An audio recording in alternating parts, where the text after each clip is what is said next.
सरकार चलानी थी तो उनको तो मालूम था कि ये 26 करोड़ हैं या 20 करोड़ हैं या 25 करोड़ हैं, इनकी सामूहिक शक्ति यह है कि ये हमारे साथ खड़े हो जाएंगे तो हमें सत्ता में ले आएंगे।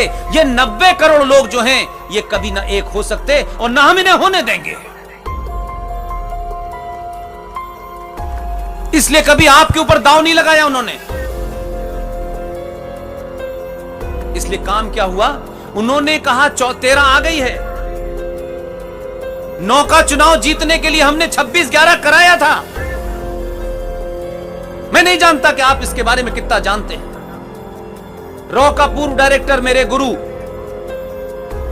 कर्नल आर एस सिंह साहब की किताब है, तथ्यों पे है, फैक्ट पे है, रेफरेंस के साथ है, लॉजिक के साथ है।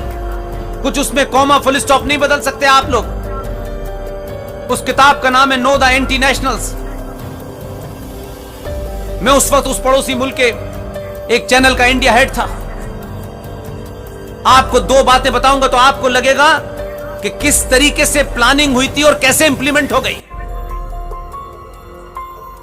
और पूरा समाज ढोल पीट रहा है, इंटेलेक्चुअल जुगाली कर रहा है, टेलीविजनों पे बेमतलब की बहस चल रही है ताकि आप डाइवर्ट हो जाए।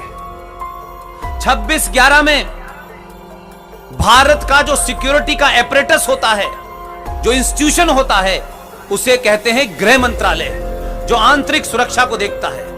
उस आंतरिक सुरक्षा को देखने के लिए गृह मंत्री के बाद सबसे बड़ा अफसर होता है जिसको कहते हैं होम सेक्रेटरी, जो किसी भी आंतरिक आपदा के समय निर्णय लेता है, उसका निर्णय फाइनल होता है। तथ्यों पे जाइए, 6 महीने पहले प्लानिंग की गई थी आपके गृह मंत्री ने। आपके देश का गृह मंत्री 26-11 का मास्टरमाइंड था। एक प्लानिंग के तहत home secretary Madhukar Gupta, IB के लोग और उस संस्थान के जितने भी ऐसे लोग थे जो भारत में किसी आपदा के समय, किसी संकट की घड़ी में, किसी इमरजेंसी में जितने फैसले लेने वाले लोग थे, उनका एक दल 24 नवंबर को इस्लामाबाद में बैठा हुआ था। सीक्वेंस को ध्यान रखिए, सीक्वेंस को। 24 नवंबर को भारत के इंटरनल सिक्योरिटी का जो वॉर रूम होता है वो इस्लामाबाद में बैठा हुआ था। और दूसरी चीज जिसका भारत में मैं खुद गवाह हूं, उसी समय 25 तारीख को, 25 नवंबर को दिल्ली में एक महिलाओं का प्रेस क्लब है अशोक रोड पर। उस अशोक रोड में जो आज भी उनका विदेश मंत्री है, ये उस वक्त भी विदेश मंत्री था, जिसका नाम है शाह मोहम्मद कुरैशी, ये भी दिल्ली के अंदर बैठा हुआ था। किसी को फुल प्रूफ पता ही ना चले। डेलीगेशन को 25 तारीख को भारत आना था, इसलिए आपने अपने हीरो को नहीं पहचाना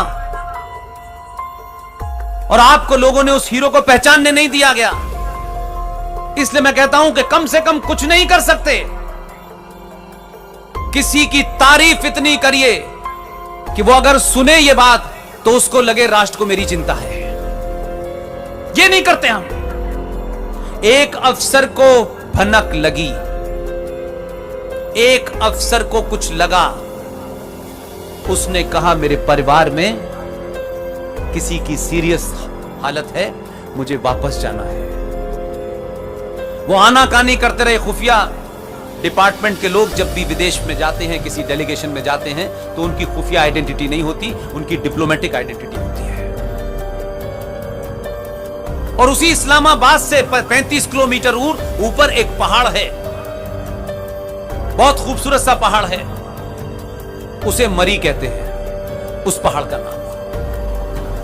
इस्लामाबाद में जो लोग डेलीगेशन में बैठे हुए थे उनको इस बात का अंदाजा नहीं था, और उन्होंने कहा कि देखिए आप पाकिस्तान आए हैं, पाकिस्तान मेहमान नवाजी में बहुत अपने आप को बड़ा मानता है, और आप सब लोग आए, हम चाहते हैं कि एक दिन इस डेलीगेशन की बातचीत के बाद आप मरी में चलिए, यानी 26 नवंबर को मरी जो पहाड़ के ऊपर है, वहां जाने के बाद आपके सारे जितने भी नेटवर्क हैं वो बंद हो जाते हैं। और हमारा डेलीगेशन उनकी मेहमान नवाजी के लिए उस हिल स्टेशन पे चला गया, शाम तक वहीं रहा। जिस वक्त ये हो रहा था दिल्ली में, मुंबई में, जिस वक्त हमला हो रहा था, शाह मोहम्मद कुरैशी महिलाओं के प्रेस क्लब में बैठा हुआ उनसे गपशप कर रहा था। और क्योंकि हम उस पाकिस्तान मीडिया के लिए काम करते थे, इसलिए हमें जानना था कि क्या ये बोलना चाहते हैं। वहां वो बैठा हुआ था, किसी आदमी ने कान में आके कुछ कहा और उसके बाद प्रेस कॉन्फ्रेंस खत्म हो गई, वो अपने हाई कमीशन वापस चले गए। उस वक्त की भारत सरकार ने स्पेशल प्लेन दिया और वो विदेश मंत्री बाहर चला गया। सारे तार जुड़े हुए थे, क्योंकि उनको 2009 का चुनाव जीतना था। इसलिए हिंदू टेरर थ्योरी को स्थापित करना था। इसलिए जो लड़का वहां से आया था, उसके हाथ में कलावा बांधने की राय आपके लोगों ने दी थी। वो तो तुकाराम का भला हो, उस महान आत्मा का भला हो। इसलिए मैंने कहा कि इस किस्म की जो घटनाएं घटती हैं वो चमत्कारिक होती हैं, लेकिन आपको चमत्कारों पे जिंदा समाज नहीं रहता है कि तुकाराम ने उसे जिंदा पकड़ा और 24 गोलियां उसने उसके सीने में उतार दी, लेकिन कसब को जिंदा पकड़ लिया। अगर वो जिंदा नहीं पकड़ा जाता तो हिंदू टेरर की थ्योरी स्थापित कर दी जाती।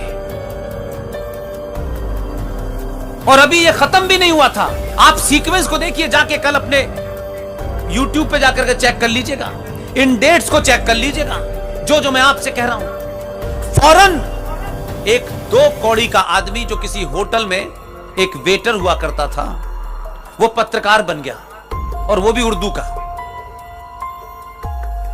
उस आदमी ने एक किताब लिख दी और किताब का विमोचन हो रहा है।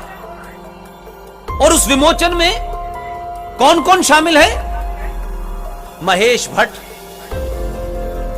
दिग्विजय सिंह, मौलाना मदनी, कृपा शंकर, और उस राइटर का नाम जानते हैं क्या था? अजीज बरनी। और किताब का टाइटल क्या था? 26/11 आरएसएस की साजिश। यह किताब का टाइटल था। किताब लिख के तैयार थी, खट से छाप दी।